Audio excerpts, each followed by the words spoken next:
7 minus 5 gives us 2. And again here we have 7 minus 5. So 2 times 2, which equals 4. But this answer is not correct. Because according to the order of operations, first we have to do parentheses, then exponents, then multiplication or division, and finally addition or subtraction. Remember that multiplication and division have equal priority and we have to go from left to right. And the same applies to addition and subtraction.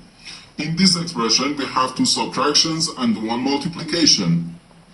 According to the PEMDAS, multiplication has higher priority than subtraction because multiplication comes before subtraction. So here, first we have to do this multiplication, then this subtraction, and finally this subtraction. If we do this subtraction or this subtraction before this multiplication, it is wrong.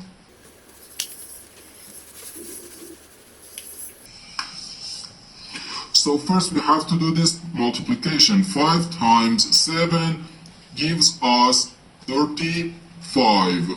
So 7 minus 35, then minus 5.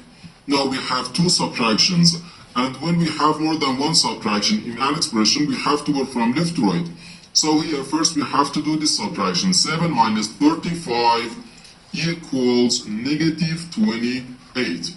So negative 28 minus 5, which equals negative 33. And this is our final answer to this problem. The correct answer is negative 33.